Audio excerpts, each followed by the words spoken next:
पार्श्वभूमीवर अशा प्रकारची पत्रकार परिषद ती सुद्धा फलटण तालुक्यामध्ये माय माऊली माता भगिनी माझी माता माझी मुलगी माझी पत्नी माझ्या सर्व भगिनी या सर्वांच्या सोबत साक्षीने करण्याची वेळ आली।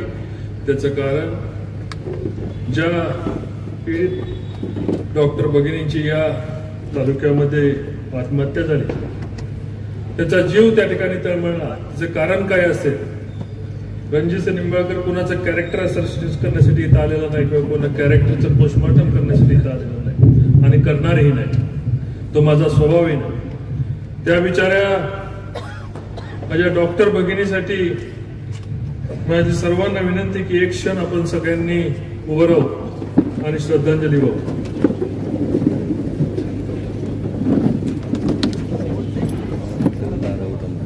संपूर्ण महाराष्ट्राला दिसून दे की फलटण तालुका कुठं चुकीचा तालुका नाही। माझे हजारोची जनता आज या ठिकाणी त्यांना श्रद्धांजली वाहते। माझ्या डॉक्टर भगिनीला सगळ्याला कळून द्या, त्यांच्या पालकांना कळून द्या, त्यांच्या बंधूला कळून द्या, बीड जिल्ह्याला कळून द्या की त्या डॉक्टर भगिनीच्या आत्महत्यामध्ये आम्हालाही आमचे दुःख आहे, आमची संवेदना त्यांच्या बरोबर आहे। मी श्रद्धांजली या ठिकाणी त्यांना वाहतोय आणि आपण सर्वजण उभं राहिला। आपल्याला खूप खूप धन्यवाद। ओम शांती। प्रथमतः या पत्रकार परिषदेचं स्वरूपाच्या पत्रकार परिषद चालू करण्याच्या पूर्वी पत्रकार बंधूंचं मी मनापासून या ठिकाणी स्वागत करतो। माझ्या हजारो भगिनी या ठिकाणी आलेल्या आहेत, त्यांचं स्वागत करतो। माझे सर्व बंधू या ठिकाणी आले, त्यांचे स्वागत करतो। ज्या माझ्या भगिनी सुषमाताई या ठिकाणी आल्या त्यांनाही आपण निमंत्रण दिलं होतं। त्यांच्याविषयी जरी कोणी अपशब्द वापरले असतील त्या माझी महाराष्ट्राची भगिनी, मी त्यांची जाहीर व्यासपीठावरून मी त्यांची क्षमा मागतो। तो आपले संस्कार नाहीत, आपली संस्कृती नाही। आपण राजकारणामध्ये उतरल्यानंतर आपलं चरित्र हे लोकांचं चरित्र असतं, पब्लिक कॅरेक्टर असतं। लोकांना प्रश्न विचारायचा अधिकार असतो आणि तो कोणालाही आहे। हा प्रश्न विचारतोय, तो प्रश्न विचारतोय, याच्यामधून आपण मागं सरावं हा माझा स्वभाव नाही। म्हणून म्हटलं की ज्याला ज्याला आज प्रश्न विचारायचे त्याला कोणाला नाराज करणार? कुणीही चुकीच्या पद्धतीने माझ्यावर ज्यांनी आरोप केले त्यांना परवाही मी विनंती केली होती, आजही विनंती करतो। गेले 1 वर्ष झालं आपण एकच घोषणा दिलेली आहे, आपल्याला बदला आणायचा आहे, बदला घ्यायचा नाही।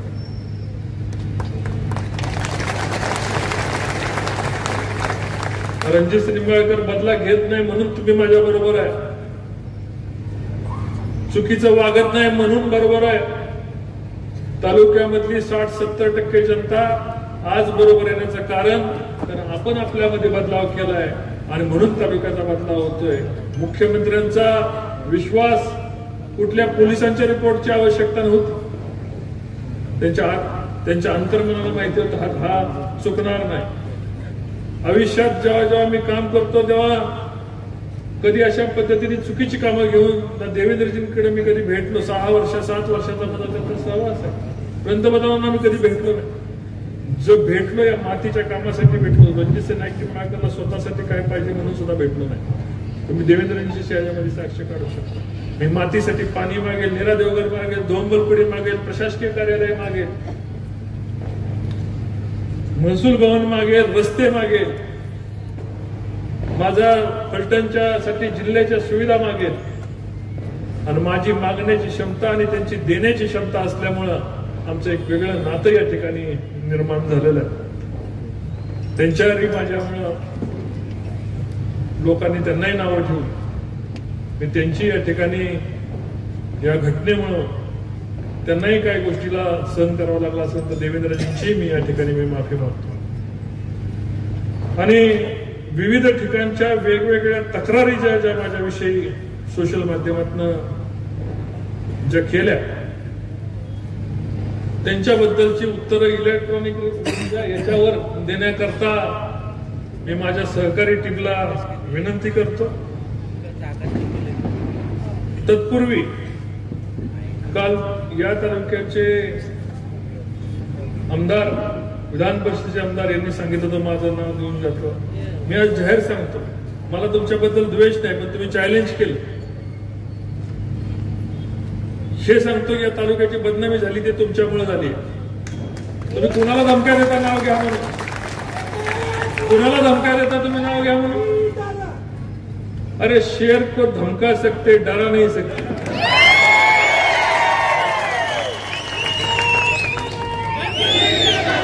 तुमच्या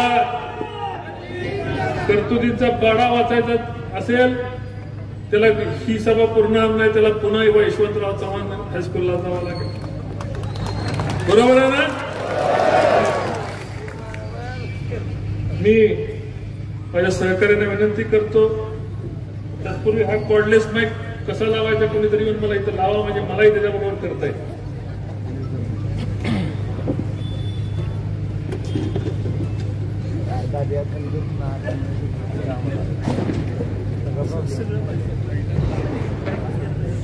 हाय बरोबर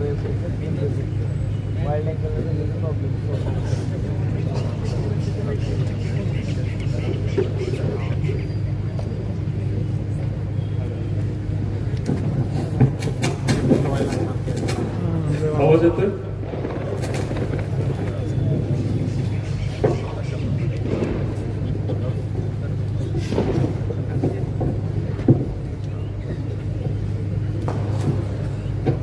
चलो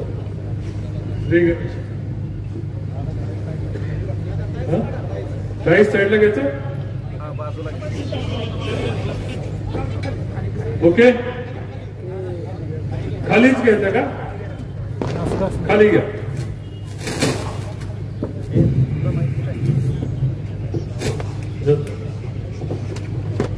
ते बरोबर लागले ना.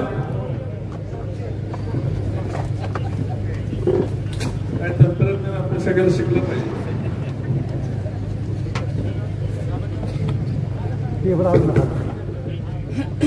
हे पण का बरोबर आहे. स्वराज मी सगळ्यांचे आरोप वाचणार आहे. दिगंबर आव्हानांच्या विषयाच्या, त्यांच्या पत्नीचे आरोप वाचणार आहे. नंदकुमार धनोरे यांच्या आत्महत्येच्या विषयी बोलणार आहे. मुकदमांच्या आरोपांच्या विषयी बोलणार आहे. तुमच्या आता ताईच्या आत्महत्येच्या विषयी बोलणार आहे. आणि याच्यानंतर पत्रकारांनी काय विचारलं तर त्यांच्याविषयी बोलणार आहे. स्वराज नागरी पतसंस्थेच्या विषयी पहिला आरोप की दिगंबर आव्हान यांच्या विषयी त्यांच्या पत्नी त्या नेहमी बोलतात. महिला असल्यामुळे आपण त्यांचा सन्मान ठेवतो आणि मी यापुढेही ठेवत राहणार. माझी एक ऑडिओ क्लिप फिरते, ती तीन वर्षापूर्वीची ऑडिओ क्लिप आहे. 2 ते 3 एक सुद्धा शब्द चुकीचा गेलाय का? ती ऑडिओ क्लिप मध्ये सुद्धा त्यांनी म्हणून वापरली. जेवढं पाहिजे तेवढं दाखवलंय. मी काय म्हणणं होतं ते दाखवलं नाही, पण त्या माझ्या भगिनीला माहिती नाही की माझ्याकडे पण त्याची क्लिप आहे. मी पूर्णपणे आज ऐकवणार. दिगंबर आव्हाने यांनी आपण स्वराज पतसंस्थेमधून त्यांना 1 कोटी रुपयाचं कर्ज दिलं होतं. 60-70 लाख रुपये त्यांनी फेडल्यानंतर जेव्हा विधानसभेची निवडणूक झाली आणि दुसऱ्या दिवशी आम्ही जाहीर केलं त्या दिगंबर आव्हानेशी माझा संबंध तुटला. इथले फलटणचे सगळे पत्रकार या ठिकाणी साक्षीदार. मी कारखान्यावर 2-3 दिवसामध्ये बैठक घेऊन सांगितलं होतं की दिगंबर आव्हानेला परत जवळ करणार नाही. त्याची कारण आहेत. जो माणूस स्वतःच्या, आम्ही ताकदीने लढलो, पण जो पैशासाठी कॉम्प्रोमाइज स्वतःच्यासाठी झाला म्हणून त्याच्यासाठी आम्ही जाहीर केलं.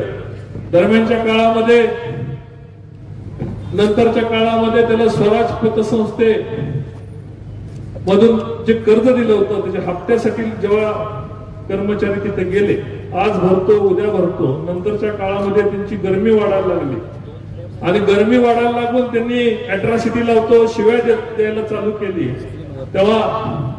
तेव्हाची ही त्यांनी त्यानंतर आपल्या तक्रारीनंतर त्यांनी एक तक्रार SP साहेब यांच्याकडे दाखल केली. याच्यामध्ये म्हणतायत माझे वडील नामदेव आव्हाने यांच्यावर 226 कोटी रुपये कर्ज काढले. कोणाच्या सातबारावर कर्ज काढलं नव्हतं. 226 कोटी रुपये हे साखर कारखान्यावर कर्ज काढलं होतं. साखर कारखान्याची मालमत्ता आणि माझी मालमत्ता तारण दिली होती. दिगंबरचे माझे संबंध होते, त्यामुळे त्यांच्या वडिलांची आणि बाकीच्यांची साखरवाडी इथली मालमत्ता सह तारण दिली होती. ती काढून पण दिली होती त्यांना. पण काढून द्यायच्या आतच एकाच ठिकाणी 3 बँकेचे बोजे त्यांनी चढवले आणि तिथून पुढे आमचा वाद चालू होता.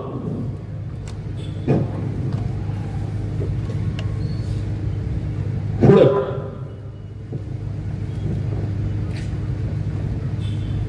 रणजित नाईक निंबाळकर यांनी 2013 मध्ये रणजित नाईक निंबाळकर चेअरमन यांच्या त्यांची पत्नी जिजामाला नाईक निंबाळकर यांना निवडणूक लढवायची असल्यामुळे सन 2013 मध्ये कर्ज काढले आणि आर्थिक वर्षामध्ये त्यांनी पतसंस्थे सुरवडीमध्ये त्या जमिनीचा वाद चालू असल्यामुळे माझ्यावर बोजा दिसण्यासाठी बोजा चढवला. रणजित निंबाळकर यांनी ती गहाण ठेवून 1 कोटी रुपयाचे कर्ज घेतले. त्या प्रकरणात माझ्या सह्या घेतल्या आणि कारखान्याने 59 लाख रुपये परस्पर भरले. सदर कर्ज प्रकरणात माझ्या सह्या असल्यामुळे रणजित नाईक निंबाळकर पतसंस्थेने 138 ऍक्ट प्रमाणे दावा दाखल केलेला आहे. ती तक्रार दावा दाखल केल्यानंतर आहे. पण ह्यात ते अगवणे काय म्हणतात की 2013 मध्ये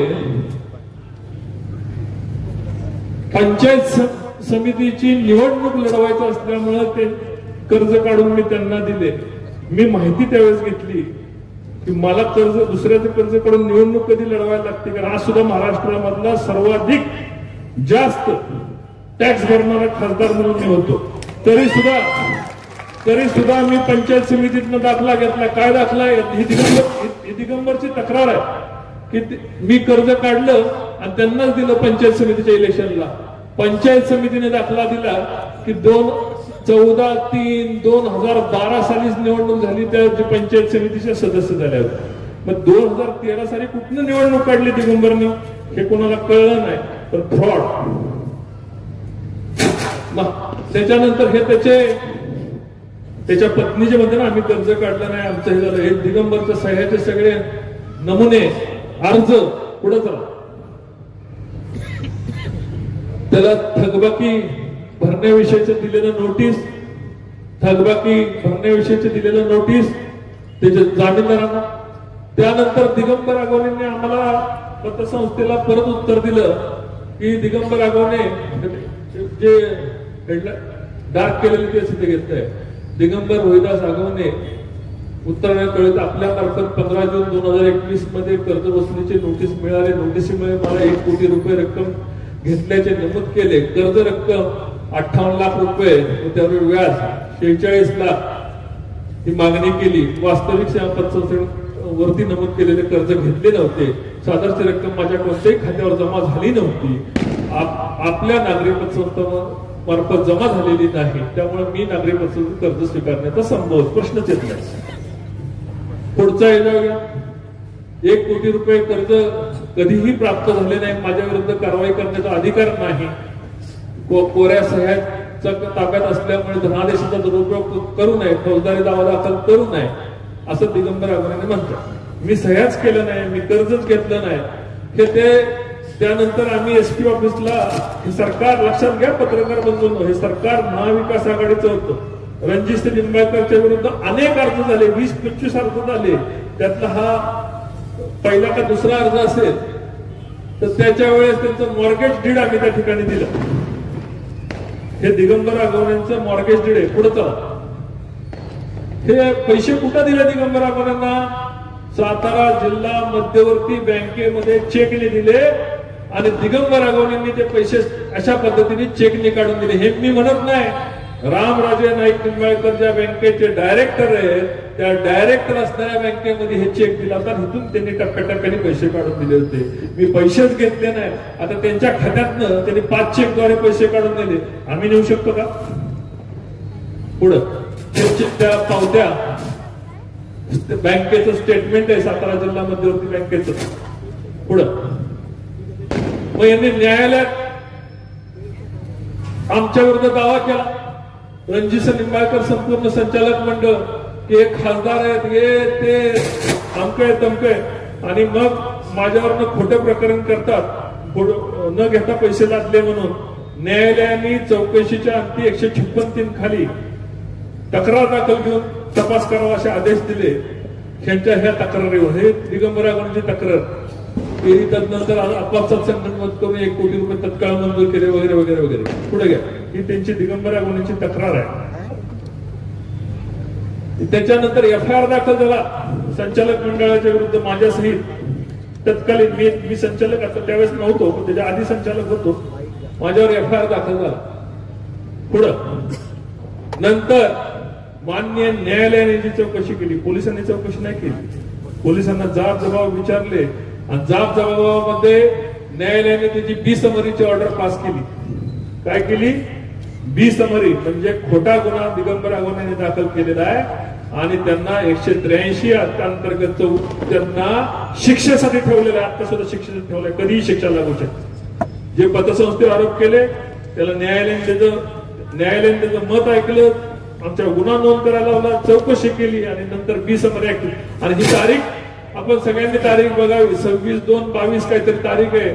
सरकार महाविकास आघाडीचं होतं, देवेंद्रजींचं सरकार नव्हतं. श्रीमंत रामराजे सभापती होते. पुढं ही ऑर्डर आहे. पुढं चला. ठीक आहे. बी फायनल ऍक्सेप्टेड. JMFC न्यायालय फलटण. पुढे चला. त्याच वेळेस पोलीस खात्यामध्ये मला 21 वेळा बोलवलं. तर सरकार त्यांचं आर्थिक गुन्हे शाखेने माझी चौकशी केली. त्या चौकशीमध्ये गैर अर्जदाराचं म्हणणं, अर्जदाराचं म्हणणं, हे आमचं म्हणणं, हे अर्जदाराचं म्हणणं. आणि चौकशीतली वस्तुस्थिती काय आहे? अर्जदार यांनी 1 कोटी रुपयाचा RTGS द्वारे घेतलेले आहेत, रक्कम घेतल्याचे मान्य करतात, पण वीज कंपनी कोजन यासाठी दिला अशी पुढवाढ विचारत रक्कम उत्तर दिली.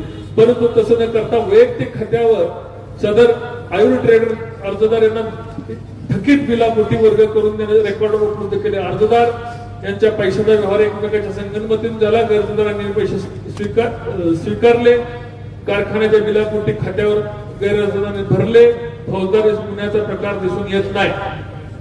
त्यांनी सांगितलं की त्या दरम्यानच्या काळामध्ये काय झालं होतं की त्यांनी 65 लाख रुपये बघ्यासाठी भरले होते आणि 65 लाखातले फोनवरूनच सांगितलं आम्हाला की तुम्ही मला काय बघ्यास नकोय, कुठनं तरी कर्ज मिळालं होतं, बघ्यास नकोय, पैसे 59 लाख रुपये भरा. त्याच्यावर वेगळा आरोप केला की 59 लाख रुपये माझे परस्पर माझ्या कर्ज खात्यावर भरले, आमच्या नाही त्याच्याच कर्ज खात्यावर भरले, तरी सुद्धा आरोप केला होता. तक्रारी पुढं. आता त्यानंतर आरोप केला होता की 7 ते 8 कोटी रुपयाची खोटी बिलं मारली कारखान्याने त्यांचा 5,72,00,000 रुपयाचा चेक न्यायालयामध्ये भरला होता. 138 प्रमाणे कारवाई केली होती. त्यानंतर त्यांनी जिल्हा यांच्याकडे उपअधीक्षक आर्थिक गुन्ह्याकडे अर्ज केला की मी बिलं घेतलीच नाही. लास्ट कॉलम मध्ये आपण वाचू शकता की काय म्हणताय त्याच्यामध्ये. शेवट एकंदरीत अर्जदारांनी उपस्थित केल्या मुद्द्यात तथ्य दिसून येत नाही. हे सगळं संक्षिप्त चौकशी झाली. 21 वेळा मला बोलवलं होतं, मी कधी बोललो नाही. पुढं तेच ते म्हणतात की आमच्या जमिनीवर 226 कोटी रुपये कर्ज काढलं. ते पिंपळवाडी इथे सेंट्रल बँक आहे, इथे लास्ट पॅरेग्राफाचा बोजा कर्जदार विनंतीनं आर्थिक 19-20 मध्ये चढवला होता. 22 मध्ये सेंट्रल बँक ऑफ इंडिया रेकॉर्डवर प्राप्त आहे. अर्जदार कारखान्याचे व्हाईस चेअरमन भागीदार कोणतेही आश्वासन दिलं नव्हतं. एकंदरीत अर्जदाराने उपस्थित केलेल्या मुद्द्यात तथ्य आढळून येत नाही. ह्याच्या वेळेस ही सरकार महाविकास आघाडीत होतं. चलो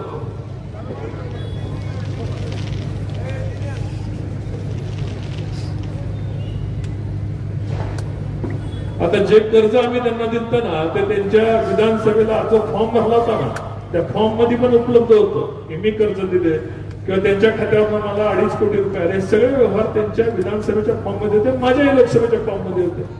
तेच ते म्हटले की पैसेच घेतले नव्हते, मिळालेच नव्हते. तर दिगंबर अगवणेच्या ऍफिडेव्हिट मध्ये 81 लाख रुपये बॅलन्स स्वराजपासून दिसत होता. हे तपासणी अधिकाऱ्यांनी त्या ठिकाणी म्हटले. पुढं आता दिगंबर अगवणेंनी माझ्यावर आरोप काय केला हे सगळं टिकना. मग सर्वात मोठा आरोप याच्यापेक्षा झाला काय आरोप केला की 2000 रणजितसिंह हिंदुराव नाईक निंबाळकर 2019 साली माढा मतदारसंघातून निवडून आलेले आहेत. सगळ्यांनी वाचा. कुटुंबियासोबत महालक्ष्मी दर्शनासोबत जायचे ठरवले होते. त्यांची गाडी नादुरुस्त झाली. माझी गाडी नादुरुस्त झाली असल्याने माझी फॉर्च्युनर टोयोटो गाडी भाड्याने नेली. 5 ऑक्टोबर 2019 रोजी महालक्ष्मीसाठी जायचे होते. व्यक्तिगत गाडी नादुरुस्त झाल्यामुळे माझी टोयोटो गाडी 4 ऑक्टोबर रोजी मागितली.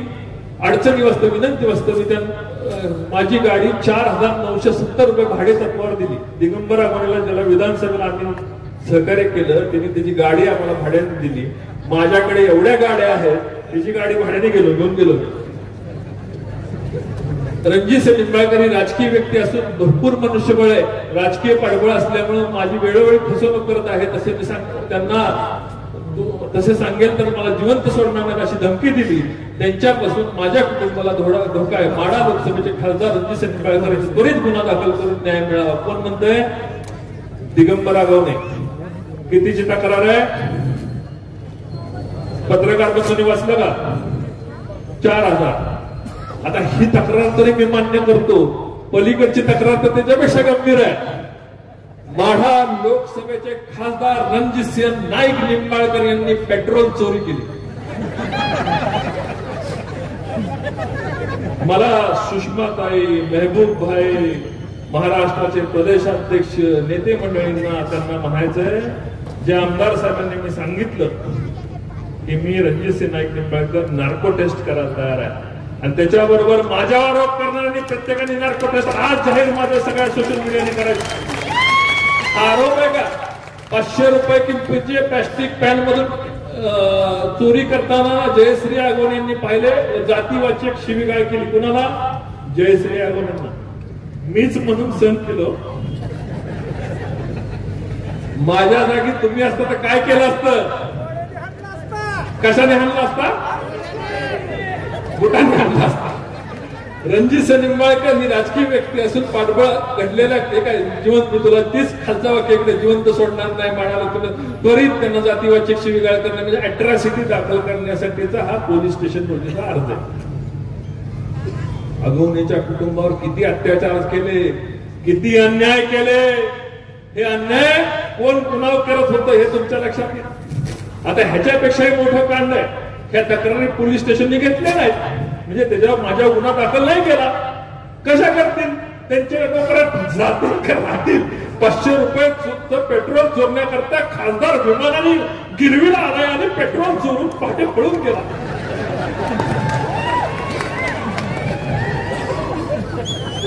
हे झालं नाही. हे झालं नाही म्हटल्यानंतर मास्टर माइंड ऍक्टिव्ह झाला. मास्टर माइंडने नंतर काय आयडिया दिली? काळा रे आयडिया. हे जरा नाही ते ऑडिओ क्लिप वाजवा. पहिली तर आमच्या जयश्री ताईची ऑडिओ क्लिप जी त्यांनी कापली होती ती जरा नीट ऐका.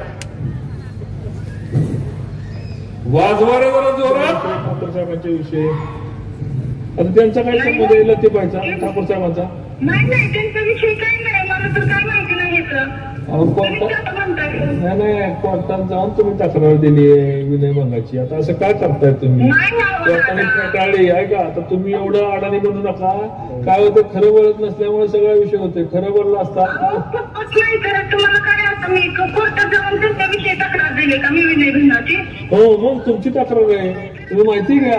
तुम्हाला ठोंबरे वकील आहेत ते शिकवायला विचारा की त्यांना ठोंबरे वकील म्हणा. कोणाकोणी नावं टाकल्यात तर ते बाईचं नाव आहे, आमच्या ठाकूर साहेबांचं नाव आहे.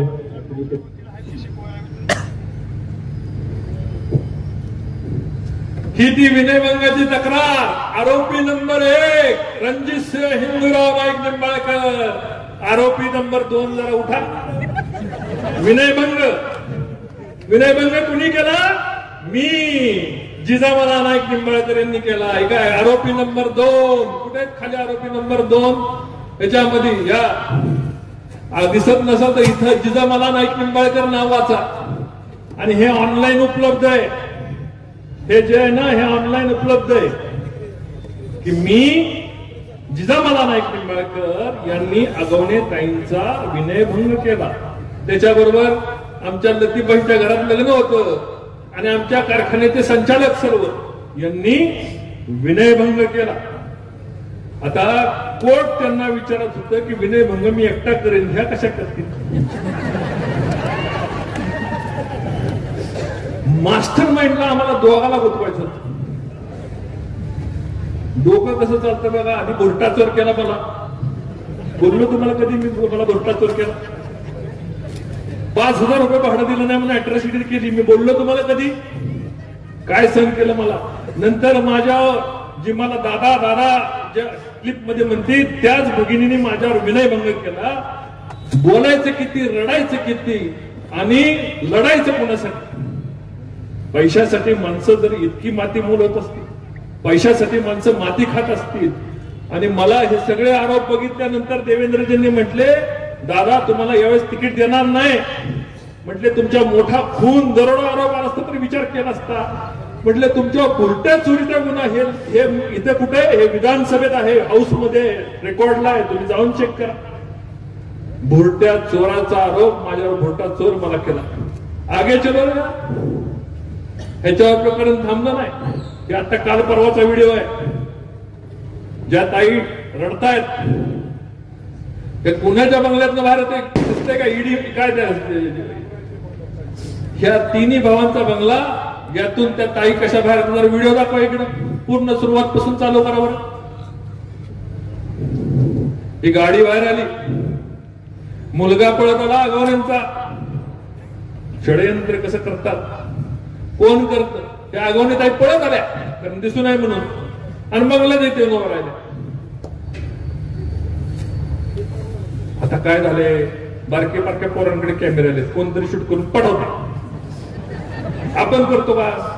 कुणी जर केलं की जेव्हा प्रकरण तापायला लागलं की अगवणीताई म्हटलं रडणार, येणार, पुरींची आत्महत्या काढणार, आत्महत्या येणार आहे.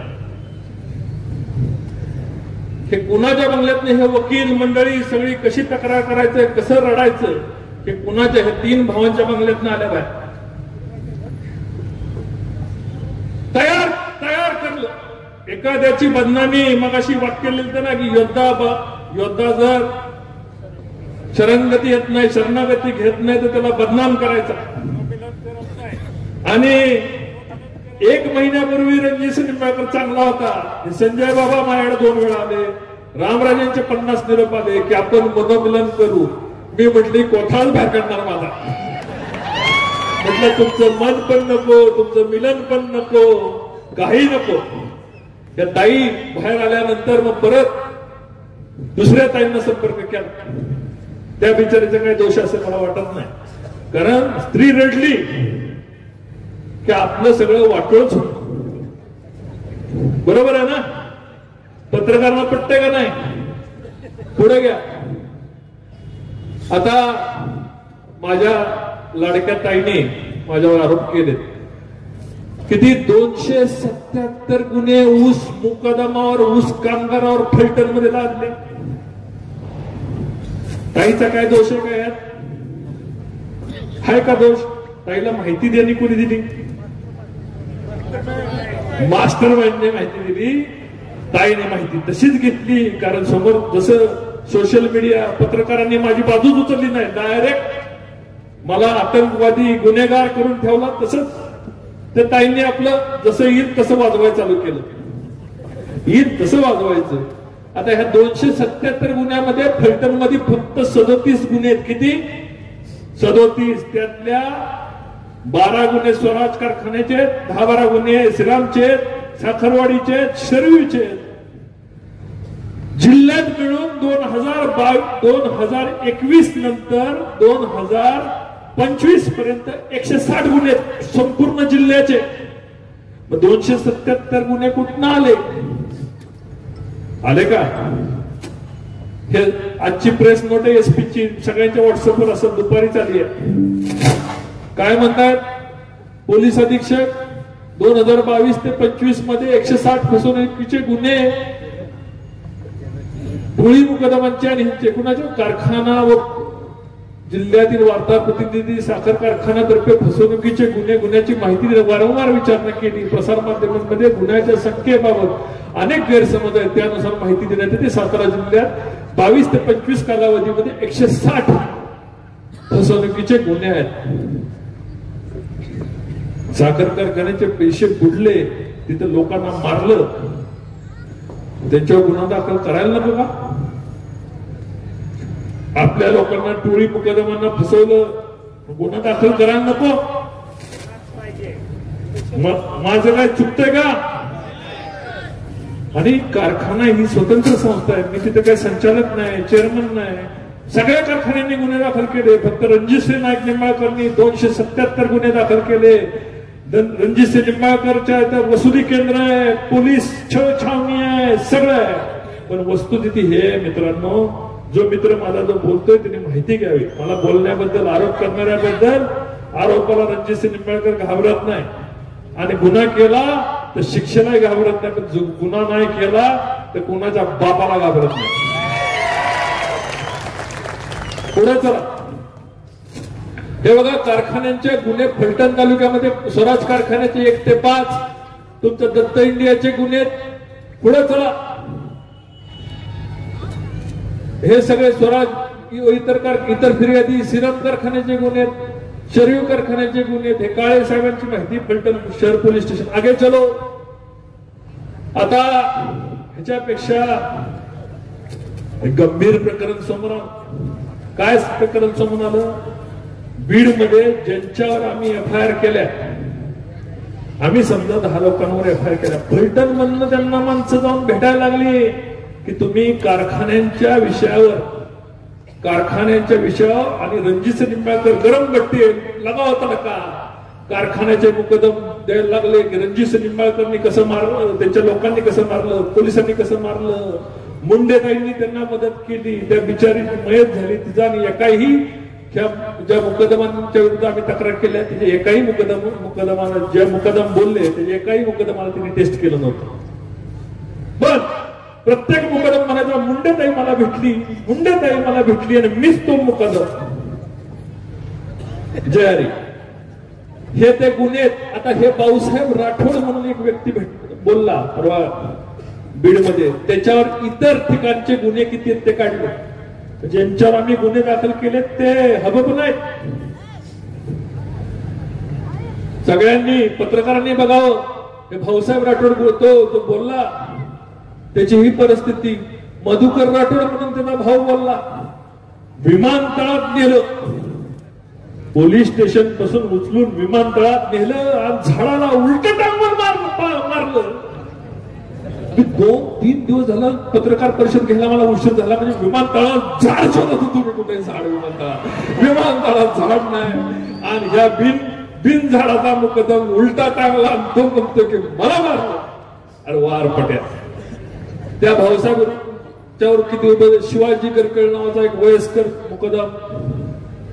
मी होतो, मलाच अस्वस्थ वाटायला लागलं. मुंडेताईंनी मला आधार दिला, पोलिसांनी मला घेऊन गेले. त्याच्यावर इतर कारखान्यांचे गुन्हे किती तेही बघा. हे सर्टिफिकेट आहेत, तोंडी बोलत नाही. कुणी सह्या केले, रिमांड रिपोर्ट बनले, सर्टिफिकेट, याच्यावर मुंडेंच्या सह्या नाहीत. बीड मुकदमा मला तुम्हाला सांगायचं, मुंडेताईने ह्या मुकदमाचा आमचा काही संबंध नाही, त्याच्यावर सह्या केलेल्या नाहीत. मुंडेताईचा काही विषय नाही. तुम्हाला भडकवलं जातंय, तुम्हाला चिडवलं जातंय. आता हे मुकदम का चिडलेत? कारण ह्यांचे आरोप सिद्ध झालेत. त्यांना लाईफ लागणार आहे. लाईफ 15 वर्ष शिक्षा लागणार आहे. किती? 15 वर्ष. मग साहजिक आहे ना, 15 वर्ष शिक्षा लागणार असेल तर आता रिटून खोटं बोलतात. कसं खोटं बोलतात एकदा बघूया आपण. चलो आगे. आता हा व्यक्ती बघ, चालू करा. विमानतळावर नेऊन मला मारण्याचं मारलं. आज मी माझा मनका हा काम करीत नाही. कारण काय, आता कशाने मारहाण ते मला झाडाला बांधून वरून खाली मानेवर सोडित होते आणि परत लाता बुक्या काट्या आणि ते ह्याचे मोटरसायकलचे हे होते, शॉकअप होते. अशा पद्धतीने मला मारहाण केली. विमानतळावर झाड आणि विमानतळाच्या भिंतीला लागून दिवाणी न्यायालय, दिवाणी न्यायाची भिंत संपती की पोलीस स्टेशन आहे. ह्या पट्ट्याला दिवसा न्यायालय लटकावला विमानतळामध्ये, झाडामध्ये दिवसा मारला आणि मधुदीप परिणाम झाल्यानंतर निसर्ग राहिलं होतं, निसर्गावर नेऊन ठेवला म्हटले. अरे मारला तर तुला निदान बाहेर नेऊन ठेवत्यात, एक्झिक्युटिव्ह हॉटेलमध्ये कसं कोण नेऊन ठेवल? निसर्ग बदनाम, दिवाणी न्याय शेजारी. हे महाशय काय म्हणतात बघा. मला पोलीस स्टेशनला घेऊन गेले. पोलीस स्टेशनला गेल्यानंतर पुन्हा दवाखान्यात गेलं. आपल्या मुंडे ताई आता हे काल आपल्या बीडला जी घटना घडली त्या ताईने तपासलं मला. ते म्हणून ओळख त्या PSI ओळख करून दिली, हे रिचार्ज मिळाले हेवी म्हणून ओळख करून दिल्यावर मी तपासून BP तपासून आम्हाला त्यांचं ते लेटर दिलं आणि ह्याला पोलीस स्टेशनला नेऊन आम्हाला 3 दिवसाचा पिशार दिला. तुमच्या वेळेला असं घडलं होतं का की तुमचा जो BP आहे किंवा चांगला वेगळा रिपोर्ट द्या असं काही बोलले होते ते? नाही, माझा BP चांगलाच होता, त्याच्यामध्ये याचा काही प्रश्न नाही. तुमच्या समोर कधी घडलं होतं असं की वेगळा रिपोर्ट घेण्याच्या संदर्भात? नाही, माझ्या समोर नाही, पण मॅडमची माझी ओळख झालेली आहे. त्यांच्याशी संवाद झाल्यावर नंतर कधी बोलणं झालं तुमचं त्या डॉक्टरचं की असं काही तिथं होतं? नाही झालं ताई संग बोलणं. माझं 2 वेळ झालंय, पण नंतर माझं नाही बोलणं झालं. ह्यांनाही मुंडे ताई भेटले. एक तर मुकदमा अजून दाखवायचा आहे, तर 2021 ताई मुंडे ताई 23 मध्ये आल्या, ते 2021लाच भेटले त्यांना. मास्टर माइंड जोरात आहे हो. पुढे घ्या. शो माणूस इतका हरामखोरी रणजित दादा. याच्या अगोदर मी फलटण शुगरला म्हणजे हनुमंतराव पवार होते चेअरमन. त्या टायमाला त्यांचा दुसरा गावात कारखाना आहे, तिथं मी 10 वर्ष काढलेले येतो. त्या हनुमंतराव पवाराचा सुद्धा ह्या माणसाने काटा काढलेला आहे. ते आपण लय किरकोळी. हा, माझ्या समोरची गोष्ट आहे. हनुमंतराव पवार त्या बागातला होता. ऍक्सिडेंट मध्ये लावून ऍक्सिडेंट मध्ये त्याचा काटा काढला. मी त्यावेळेस सायकली फिरत होतो, 17 वर्षाचा होतो.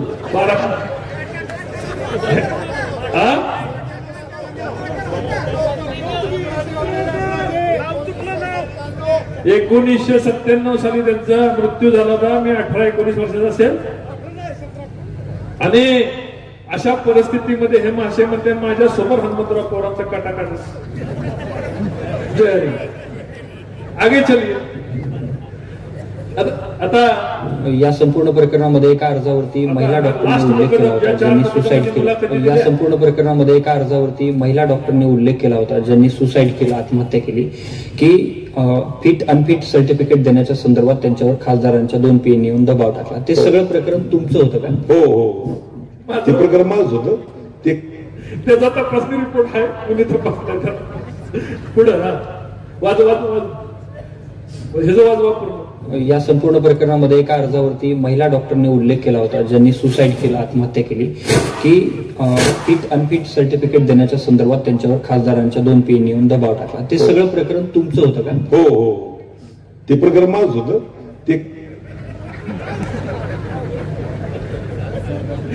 पुढे चल, जाऊ दे, पुढे चल. आता मी धनंजय आत्माराम ननावरे सोशल मीडिया व न्यूज चॅनल यांना विनंती करतोय की आमचं ननावरे हे जे प्रकरण आहे हे न्यायप्रविष्ट आहे. आम्ही पोलिसांना व न्यायालयाला याची माहिती दिलेली आहे. तरी आम्हाला मानसिक त्रास होईल असं कुठल्याही न्यूज चॅनल व सोशल मीडिया यांनी वक्तव्य करू नये ही विनंती. त्यांचं म्हणणं हे दिलं होतं की हा रणजितसिंह नाईक निंबाळकर, खासदार निंबाळकर, त्यांच्या भावाच्या आत्महत्येस त्याच्या कुटुंबाने दिलं होतं. त्यांचं पण त्या बिचाऱ्यांनी विनंती केली आहे की त्याच्याबद्दल जास्त बोलू नका. काय परिस्थिती, त्या माणसा गरीब माणूस आहे, त्या माणसाला रोज जाऊन दिवस जातं. किती पैसे घेतले? अरे बाबा, माझा त्या माणसाशी काही संबंध नाही. त्याच्या कुटुंबाने दुसऱ्या दिवशी जबाब दिलेले आहे. त्याच्या तोंडात शब्द घातला. मास्टर माय. त्यामुळं सोशल मीडियाला माझी विनंती आहे की ह्या माणसाच्या, ह्या कुटुंबाच्या बाबतीत कृपया करून त्यांच्या ऑडिओ क्लिप, त्यांच्या त्रास होता त्यांच्या कुटुंबाला फिरवू नका. आता हे महबूब बाय शेजारी कोण आहे? येऊन गेले ते आत्ताच. हे सगळं तयार कसं झालं? दिगंबर आव्हाने यांचा रामराजामध्ये मला कधी संबंध नाही. शेजारी ताई आमच्या धैर्यशील मोहिते पाटलांना जाऊन भेटल्या होत्या. प्रोटीन कुठनं ते बोलायला प्रोटीन तर पाहिजे ना, आयडिया. ते उत्तमराव आहे. दुर्दैव मला लाज वाटते, माझा खून जरी केला असता ना तरी चाललं असतं. मास्टर माइंडनी त्या 2 पोरींचं ट्रेनिंग घेतलं. काय केलं? ट्रेनिंग घेतलं. लोकसभेची निवडणूक होती, 4-8 दिवसात तिकीट राहिलं, म्हणजे तिकीट कसे कापल्या जाय. त्या पोरींना नकली आत्महत्या करायला लावली, स्वतःच्या दवाखान्यामध्ये आणून ऍडमिट केलं. आणि हिथं ती काय ठिकाणा म्हटलं, डॉक्टर हसायला लागलं, पुण्याला घेऊन गेले. ही परिस्थिती म्हणजे रणजितसिंह निंबाळकर पेट्रोल चोर, रणजितसिंह निंबाळकर विनयभंग करणारा, रणजितसिंह निंबाळकर गाडी भाडं न देणारा, अट्रॉसिटी शिवेगाळ करणारा. राहिलं होतं एवढंच की फक्त या कुटुंबाने माझ्यावर आत्महत्येचं प्रकरण दाखल करत होतं, तेही मास्टर माइंडने दाखल करून टाकलं. पण मास्टर माइंडने मग इथं गुन्हा दाखल करायला पाहिजे होता, तपासणी करून घ्यायला पाहिजे होती, मेडिकल रिपोर्ट खोटे बनवायची गरज नव्हती. एखाद्या वेळेस एवढं करण्यापेक्षा मास्टर माइंडने माझी सुपारी देऊन गोळी घातली असती तरी चाललं असतं. किती माणसाला त्रास द्यायचा एखाद्याला, किती सहन करायचं, आणि तरी सुद्धा म्हणायचं बदला घ्यायचा नाही, बदला आणायचा. हा रणजितसिंह नाईक निंबाळकर ते करते. चलो आगे. आता आदरणीय संपदाताईच्या विषयामधला हे विषय आपण सगळ्यांनी नीट समजून घ्यायचा. त्यांच्यावर त्यांच्या खात्याअंतर्गत पोलिसांच्या तक्रारीविषयी चौकशी चालली होती. काय चालली होती? चौकशी. त्या चौकशीमध्ये त्या ताई काय म्हणतायत की माननीय खासदार यांचे 2 PA त्या ठिकाणी आले होते, त्यांनी मला खासदारांना फोनवर बोलणं करून दिलं. मी खासदार सरांनी विचारणा केली की पोलिसांना कर्मचाऱ्यांनी आपल्याविषयी कंप्लेंट आहे, त्याविषयी आपलं काय म्हणणं आहे का? तेव्हा त्यांनी असे सांगितले की आरोप चुकीचे आहेत, असे माझ्याकडून होणार ना, पुन्हा होणार नाही. त्यांना मी हमी दिली. एवढंच वाक्य मास्टर माइंडला सापडलं. आणि तो खासदार वाक्य ते कधी ते 4 महिन्यातलं, ते मेडिकल डॉक्टर आहेत. जेव्हा मी इथे एखादा मुकदम वगैरे आणतो ना, तेव्हा वेगवेगळ्या खासदार आमदारांचे फोन येतात. त्यांचे तालुक्यातले कार्यकर्ते असतात नाही. कुठल्या खासदाराने फोन केला आणि त्या बिचार ज्यांनी कोणी केला, मी तर म्हटलं मला आठवतच नाही, मी 100 फोन करत असतो, मी पण केला असतो. ह्याच्यामध्ये गैर काय? पण खासदाराने त्यांच्या PAने दबाव आणला. 6 महिन्यापूर्वीच्या दबाव आणलेल्या ताई मुदती हॉटेलला जाऊन स्वतःच्या हस्ताक्षराने हातावर लिहून गुन्हेगारांची नावं गळ्यात फास ऐकून ह्या PAच्या दबावामुळे आत्महत्या करू शकेल का? करू शकते का? आणि ह्यात काय म्हटलंय, पोलिसांनी तुमच्या तक्रार त्यांच्याविषयी चालू होती, त्याच्याविषयीची माहिती त्यांनी घेतली होती. मी खासदार नाही तिकडे लक्ष झालं पडलोय. तर ठीक आहे, ह्याच्यामध्ये गैर नाही. की फक्त एवढंच की संपदा मुंडेच्या आत्महत्या दाखवायची, सगळ्या चॅनलवाल्यांनी फास दाखवायचा आणि माझा फोटो शेतात दाखवायचा. जय पुढंच. आता फोन करणाऱ्या त्याच्या कुटुंबाने स्टेटमेंट दिलं की कोण PA फलटणचे खासदार असा आपण उल्लेख करताय, पण त्यांचं नाव तुम्हाला माहिती आहे का? कोणाविषयी आपण नाही सर, नाही माहिती. अच्छा, मग ते फलटणचे खासदार होते हे कशावरून तुम्ही सांगताय? याचा कुठल्या आधारावर तुम्ही हे सांगताय की ते फलटणचेच खासदार होते? ते PA कदाचित त्याच्या ओळखीचे असावेत, कारण त्यांच्या आधी पण त्यांचे फोन यायचे. अच्छा, खासदारांच्या PAची नावं आपल्याला माहिती आहे? हिवरे का काहीतरी असं सांगितलंय, पण कन्फर्म मला माहिती नाही.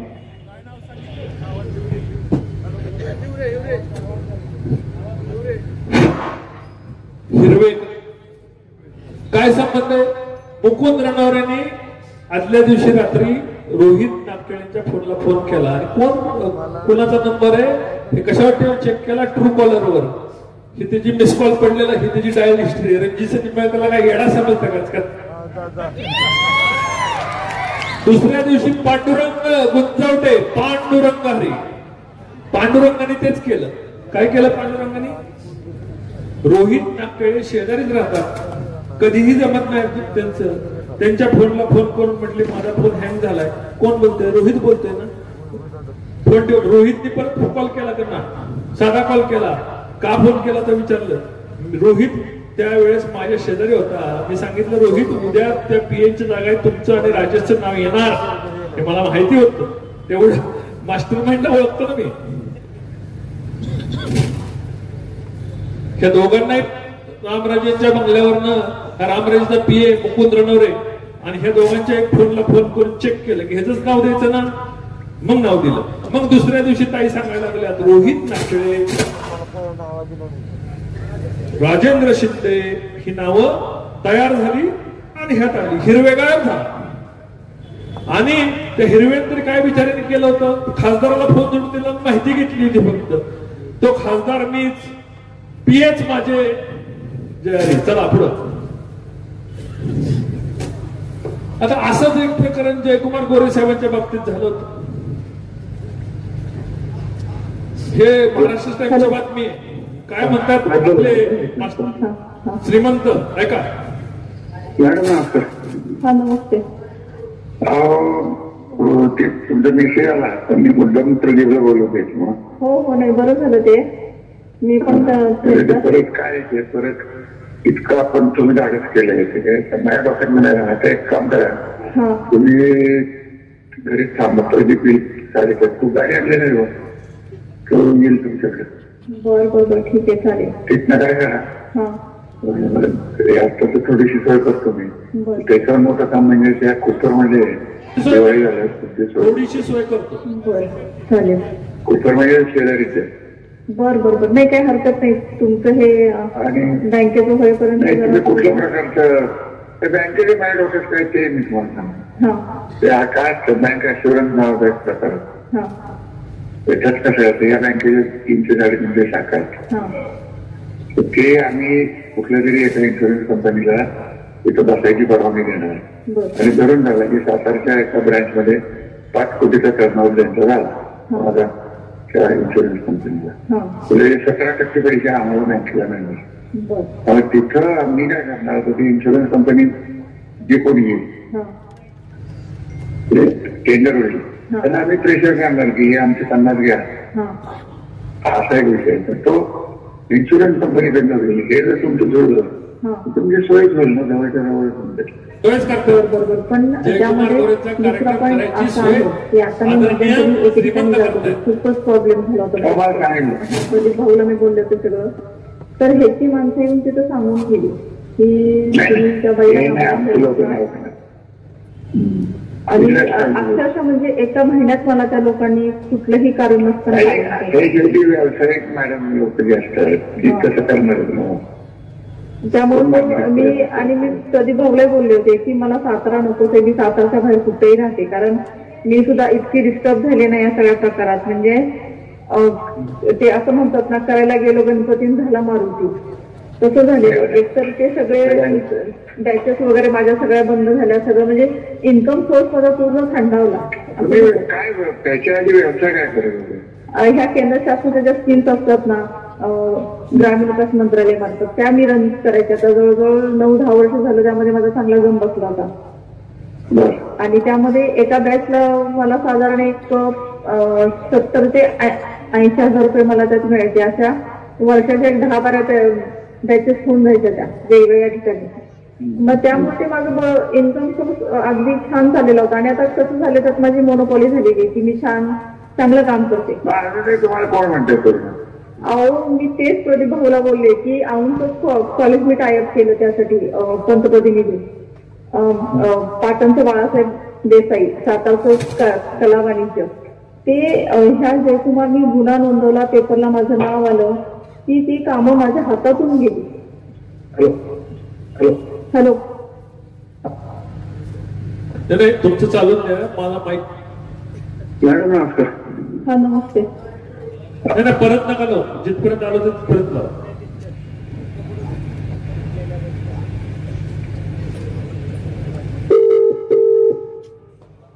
दुसरी. हॅलो चला म्हणजे एक मिनिट बोला. चला पत्रिका असल्या तर लवकर घ्या. चला बरं जरा तारीख एवढं कळणार नाही, मला वेळ नाही, मी आज परत तारीख. हॅलो हॅलो, मोहिते बोलते मी सातारवरून. मी आता घारगे काकांच्याकडे जाऊन आले, तर ते म्हणले तू फोन कर, मी त्यांना बोललोय म्हणून. तर मग फोन आम्ही दोघं मिळून करू ना, तुम्हाला काय पाहिजे? मग फलटणला येऊन भेटून जाऊ का मी? म्हणजे मला तुम्हाला डिटेल सांगता येईल.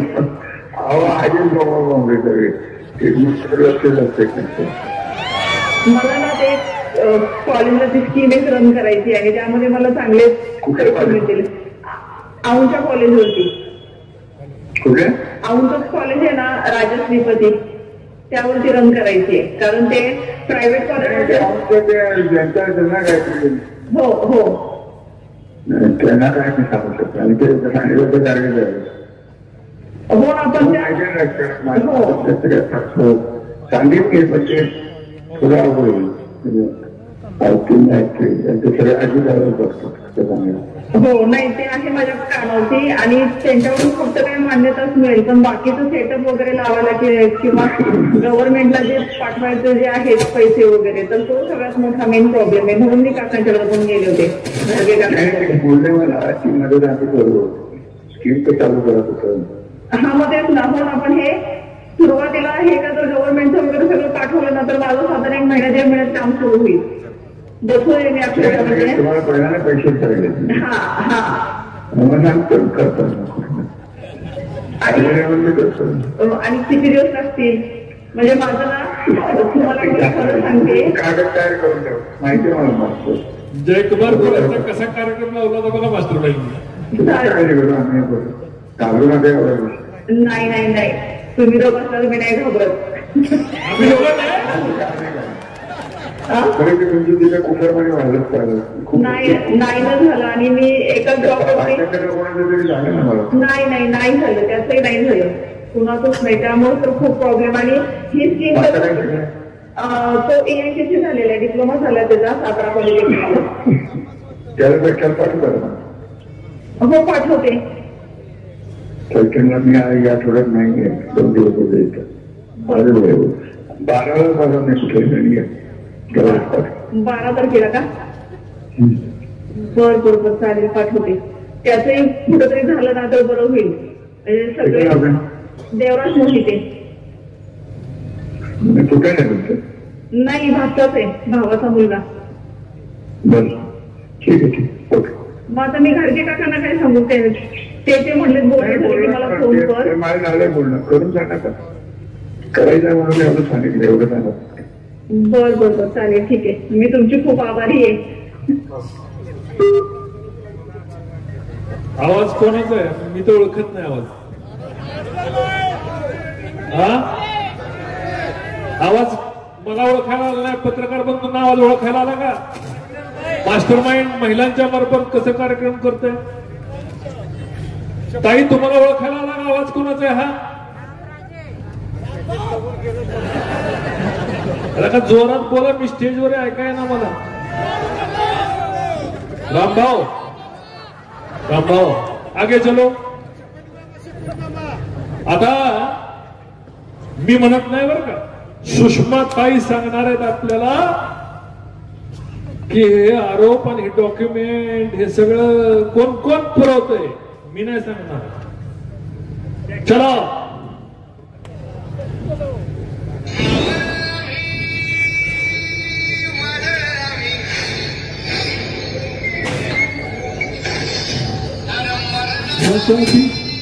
शस्त्र किती आहेत बघा, रिव्हॉल्वर किती आहेत, तलवारी किती आहेत, जंबिया किती आहेत.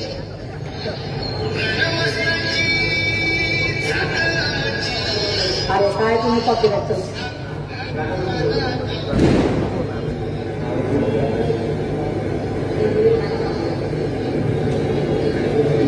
काय भीती आहे या माणसाला? ह्याची भीती आहे.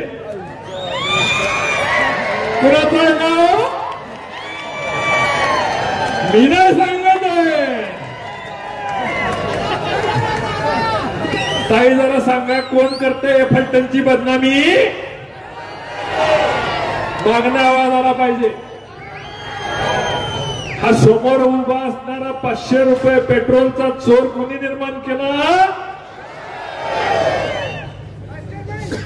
हे सुषमाताई आहेत. सुषमाताई, आम्हाला तुम्हाला तुमच्याबद्दल काही बोलायचं नाहीये, पण दुर्दैवाने तुमच्या मोबाईल मधून जे काही फलटणकरांना दिसायचं होतं ते दिसलेलं आहे.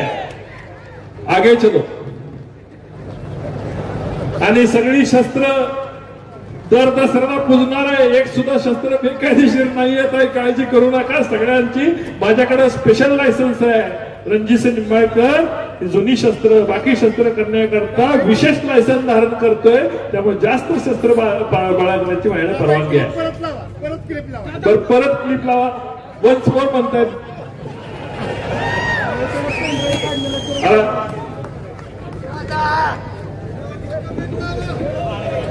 आता माझा कॉमेडी शो करू नका म्हणजे झालं.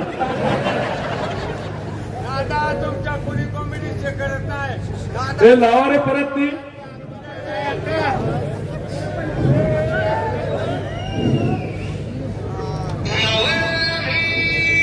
ते फिरा ना.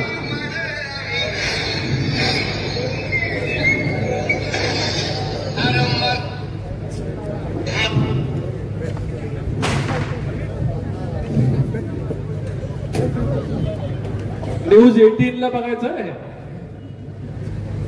पहिली दुसरी ही जी मुलाखत जेव्हा दिली शस्त्रांच्या बद्दल, जरा काय होतंय टेक्निकल प्रॉब्लेम. बॅटरी डाऊन झाली. एक मिनिट.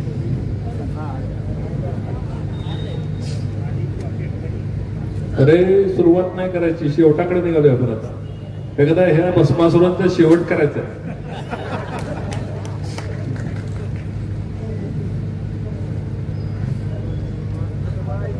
अरे नको सारखा चेहरा दाखवू, भीती वाटते मला.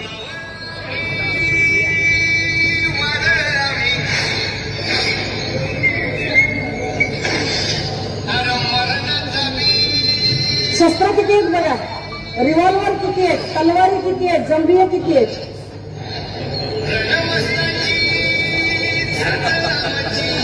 अरे काय तुम्ही कॉपीराइट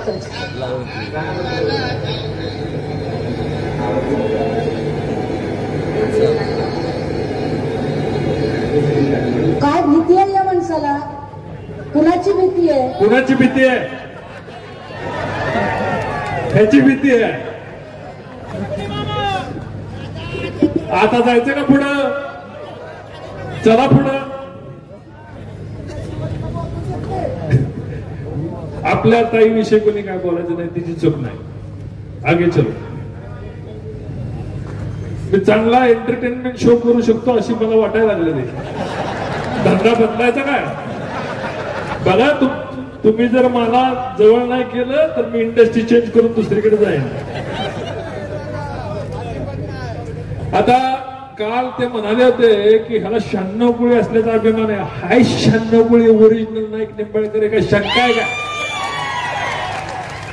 1200 वर्षाचा इतिहास खाली येतोय आणि डुप्लिकेट नाही, मिक्स नाही, काय नाही, काय नाही. ओरिजिनल 96 गुळी आहे. हाय तर हाय, कशाला चिडताय? आगे चलो. दत्त नाही, मला काय बोलायचं नाही. हे जे संभाजीराव जे आमच्या मूळ ते बन्यासाहेब म्हणजे माझे पंजोबा, निळकंठराव धन्याच्या वडील रघुनाथराव हा त्यांचा पुतण्या म्हणजे मालोजीराजे, म्हणजे माझ्या आजोबाचे मालोजीराजे. तिकडे इकडे घ्या. माझ्या आजोबाचे मालोजीराजे कोण आहेत? तिकडून आलेत, आमच्या घरातून आलेत. कोण आलेत? इथं मालोजीराजे दिसत आहेत का? इथे आहेत मालोजीराजे. कोण आहेत हे? माझ्या आजोबांचे सख्खे चुलत भाऊ. मालोजीराजेंचे वडील आणि माझे पंजोबा हे सख्खे भाऊ आहेत. हा निंबाळकरच नाही, नाईक निंबाळकर नाही. आसूला गेलं की शिवरूपराजांना म्हणायचं शेवटी घर आमचं आहे.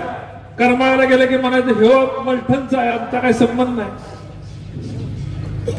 एक ठिकाणी कुठंतरी एकत्र येऊन द्या. पण मी ओरिजिनल आहे. चला पुढं.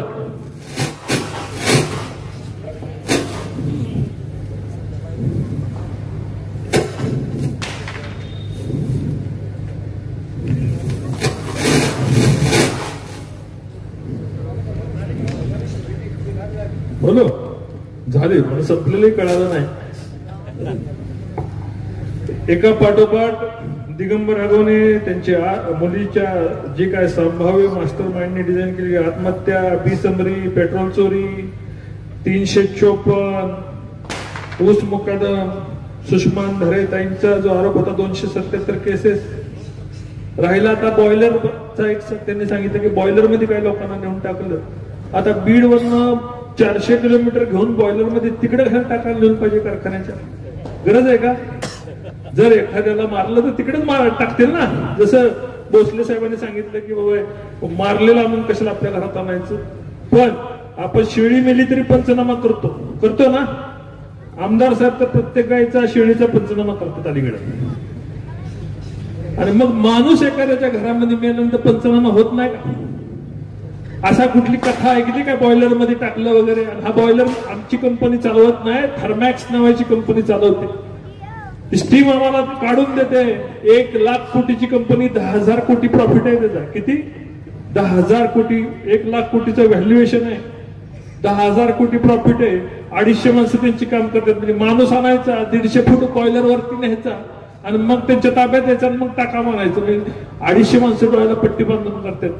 जर एखाद्याचा कार्यक्रम झाला असेल तर तिकडे आणायची काय गरज आहे? आरोप करताना जरा डोकं चालून आरोप केलं पाहिजे ना. त्यांना द्यायची सुषमाताईकडे माहिती देताना जरा ताई परत बोललीच नाहीत त्याच्यावर. ही बॉयलरचा एक आरोप, सगळे आरोप फोडतोय. आता राहिला काय? कुट्टे ग्रुप स्वराज डेअरी की 2018 साली कुट्टे ग्रुपला आपण दिली. 1 वर्षभराच्या व्यवहारानंतर 2019 ला हस्तांतर केलं. 75 कोटी फायनल व्यवहार जो झाला आमचा तो 75 कोटी. या महाभागानं तिकडे जाऊन सांगितलं 1400 कोटीला व्यवहार झाला.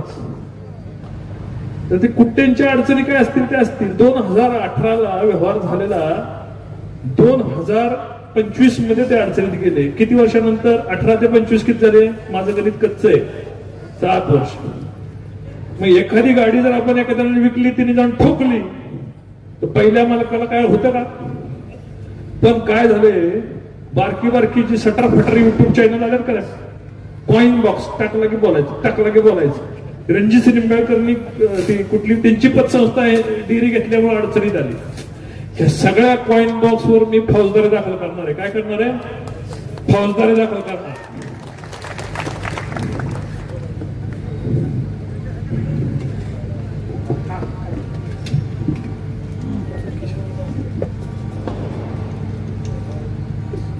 किती बदनामी करायची, काय करायची, किती सहन करायची लिमिट आहे. जे यांनी अशा अफवा पसरवल्या यांची सगळ्यांची लिस्ट तयार झालेली आहे. सबका हिसाब होगा. आमचं चांगलं काय कोणाला दिसत नाही. मालोजी बँक कशी बरबाद झाली? मालोजी बँक कोण चालवत माहिती का? बुलढाणा पतसंस्था. माहिती तुम्हाला? एखादी पतसंस्था बँक ही यांची मर्दुमकी. जर कर्जमाफी झाली नसती तर मग मालोजी बँक काय झालं असतं तुम्हाला कळलं असतं. कसे फ्रॉड करून प्रकरण त्यात बसली, काय झाली की ते त्यांना माहिती. श्रीराम सहकारी कारखाना आजोबांनी तयार केला ना. मालोजीराजे आमच्याच घरातनं गेलेत ना, आमच्या वेळेने त्यांनी पण मदत केली ना त्याला. हे यांची मर्दुमकी. कारखाना कोणाला चालवायला दिलाय? आवाड्यांना. श्रीराम सहकारी कारखाना आवाड्यांना, बँक बुलढाणा बँकेला, दूध संघाचा निलाव झालाय. हे यांचं कर्तृत्व. आणि हे झाकण्यासाठी रणजित निंबाळकर खरेदी विक्री संघ तर गायबच झालाय. कुणी शोधून दाखवा खरेदी विक्री संघ कुठे आहे फलटणचा. मस्टर इंडिया झाला. मला मार्केट कमिटी बद्दल मी बोलायचं नाही. अजून लोक बिचारे गोरगरीब दिवाळीपासून बसलेत ना. 22 दिवस झाले निकम वकील. त्यांच्या वेदना, त्यांच्या डोळ्यातलं पाणी हे श्रीमंतांना दिसत नाही. श्रीमंतांना काय दिसतंय? पुतळा बांधणार म्हणतात. बांधा पुतळा तुम्ही, मी नाही म्हणत नाही, आम्ही मदत करू. पण पहिला जे जावई फलटणचे छत्रपती शिवाजी महाराज त्यांचा पुतळा पूर्ण बांधायचा होता, तो बांधला का नाही? नाही बांधला. ज्या महाराणी आहेत फलटणच्या, ज्या घरातल्या आहेत आपल्या, त्या महाराणी सईबाईंचा पुतळा बांधला का? नाही बांधला. मीच पत्र दिलं सईबाईंच्या समाधीसाठी. आता त्याला निधी वर्ग झालेला आहे. संभाजी महाराज पण जाव आहेत, त्यांचे पुतळे कधी बांधले नाहीत. आम्ही जेव्हा पुतळ्यांना निधी आणला, शिवाजी महाराजांच्या पुतळ्याला निधी आणला, पुण्यश्लोक अहिल्यादेवींच्या पुतळ्याला निधी आणला, अण्णाभाऊ साठेंच्या निधी आणला, महात्मा फुले पुतळ्याचं सुशोभीकरण आम्ही हातात घेतलं, आंबेडकर भारतरत्न आंबेडकरांच्या पुतळ्याचं सुशोभीकरण आम्ही हातात घेतलं. तेव्हा यांना संभाजी महाराज आठवले, कारण ते आम्ही करत होतो. गडबडीने पुतळा बसवला, ठीक आहे, बाकीचे पुतळे आपण बसवू.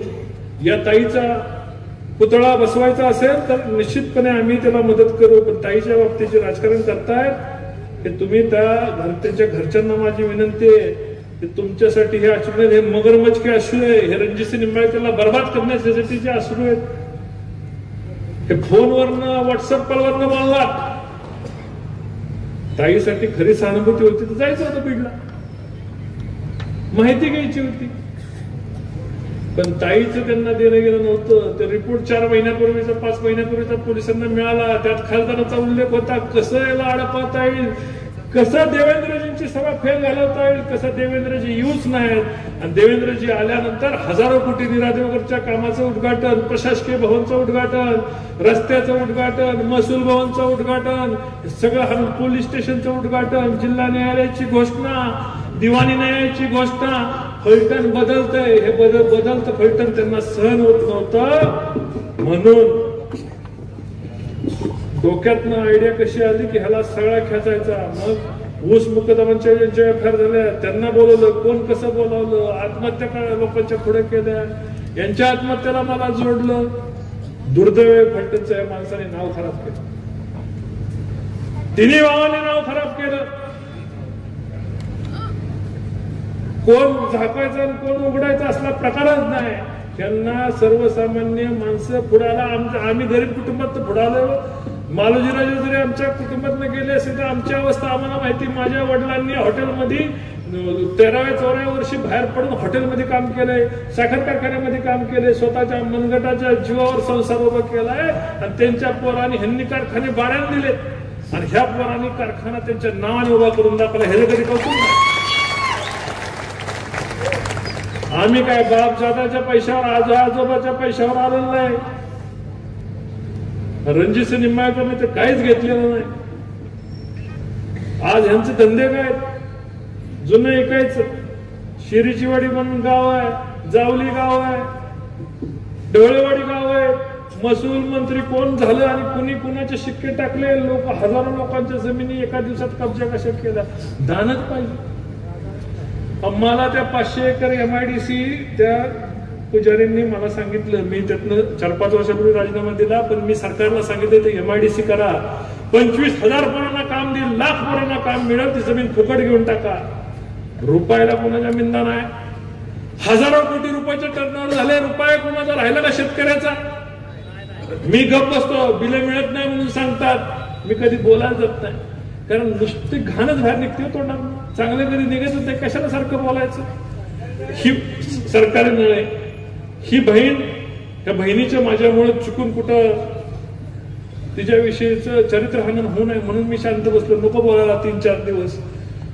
पण जे तिथं गटार चालू झालं ते बंदच व्हायना. म्हटलं आपल्याला आता उत्तर द्यावं लागलं, नाही तर लोकांच्या मनामध्ये आपल्याविषयी संशय येईल. भले महाराष्ट्र सरकारच्या नाही, असे संशय निर्माण करायचं काम ह्या मंडळींनी केलं. फलटणला बदनाम करायचं काम केलं. मी आपल्या माध्यमातून, इलेक्ट्रॉनिक मीडियाच्या माध्यमातून मी आज जाहीर करतो, मी हे सगळं बोलतोय खरं मानू नका, पुरावे गृहीत धरू नका. जे काय तुमचं नार्को टेस्ट असतं आणि लाय डिटेक्टर असतं, ह्याला एकही माझ्यावरचा आरोप जर सिद्ध करता आला मी पुढे जायला तयार आहे. पण ह्या मंडळींनी कुभांड केलेलं आहे. ताईला पण बोलवा, त्या मेहबूबला पण बोलवा आणि ह्यांना पण बोलवा. 4 टेबल लाईनीने लावा. रणजितसिंह निंबाळकरची नार्को, लाय डिटेक्टर सगळी टेस्ट करा.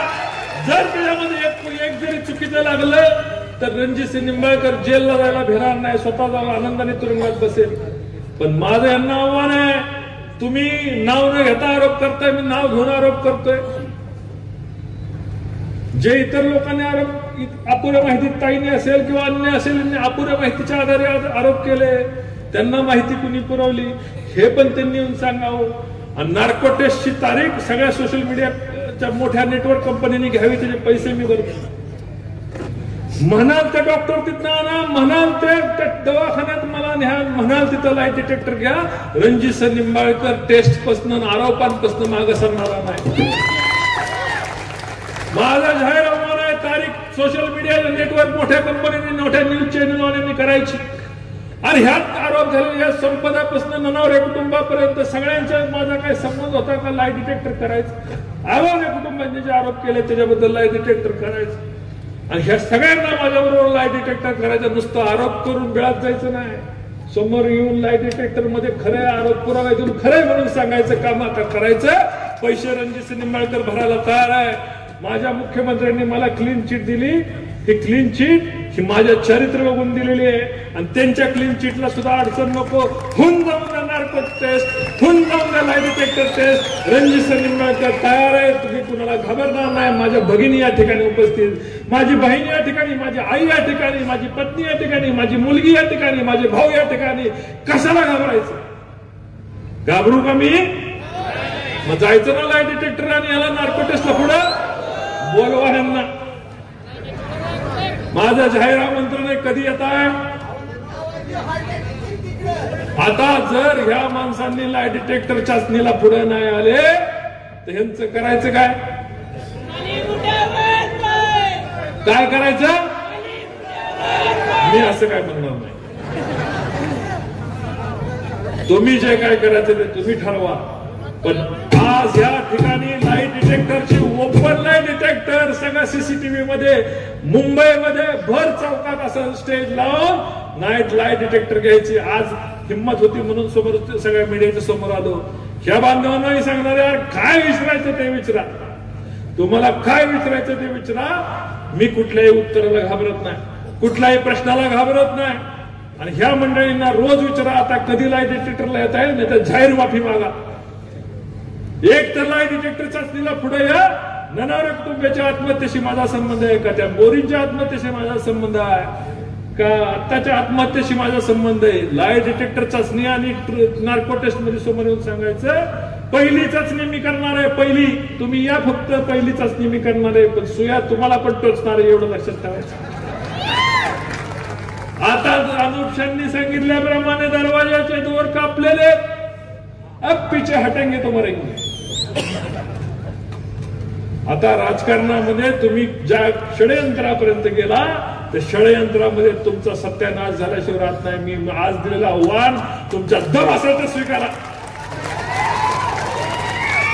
आणि नाहीतर नाईक निंबाळकर नाही हे खरं एकदाच सांगून टाक. माझ्या ताई महबूबाई यांच्याविषयी यांना माझ्याकडनं जाहीर माफी करून त्यांना दिलेलं कागद चुकीचं आहे. पण माफीच्या परत आरोप जर झाले तर कुणाला कुठं पाठवायचं मी असाही बदनाम झालोय तसाही बदनाम झालोय. बरोबर ना? सांगतात ना 277 केसेस करतात, आता 277 केसेस करून दाखवतो. आणि सगळ्याचे पैसे, वकिलांचे पैसे भरण्याची ताकद परमेश्वराने माझ्याकडे दिलेली आहे. बरोबर आहे? तुमचं समाधान झालं का? तुमच्या चाचणीत पास झालो का? तुमची शंका आहे का? नक्की नाही ना? मग हात वरती करून सांगा ना आमची शंका नाही. मीडियाला माझी विनंती, जरा कॅमेरा फिरवा. मीडियाला माझी विनंती, जरा कॅमेरा फिरवा. या माझ्या मायमाऊलीची, माझ्या भावांची, माझ्या वडिलांची, माझ्या आईची, माझी कोणाची शंका नाही, माझ्या पुरीची शंका नाही ना शंका? मग आता मीडिया मला प्रश्न विचारेल, जे प्रश्न मला विचारेल त्याचं उत्तर मी देणार आहे. तुम्हाला जन्मशिष्ट प्रत्येकाला विनंती आहे की शांत चित्तेने ऐकून घ्यायचं. मीडियाला मला सांगायचंय की फक्त एकच विनंती आपल्याला सगळ्यांना या ठिकाणी करायची की एक प्रश्न कोणी विचारला तर दुसरा प्रश्न त्याने तो विचारू नये, तो सोडून प्रश्न विचारा, एवढीच विनंती आहे. बाकी जो दिल में और पूछ लो, परत मला नाही पाहिजे छातीमध्ये काही विचारलं नाही. आज तुमची छाती मोकळी करून जे पाहिजे ते विचारा. जय हिंद, जय महाराष्ट्र.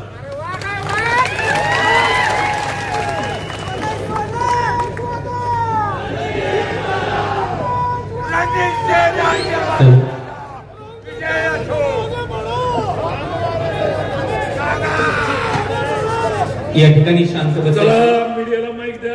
पहिलं कोण विचारणार आहे? 4-5 माईक द्या. 4-5 हा पण घेऊन टाका. बाहेरच्या आलेल्या माझ्या पाहुण्या पत्रकारांना संधी द्या. पहिल्यांदा तुम्ही रोजच माझं सगळंच दिवसभर वाबाडं काढायला तुम्हाला संधी आहे. बाहेरच्या पत्रकार बंधूंना मला विचारायचंय, चॅनलला व्हॉट्सअपवर मागवून घ्या. ते देतात ना, वाचून तुम्ही विचारता.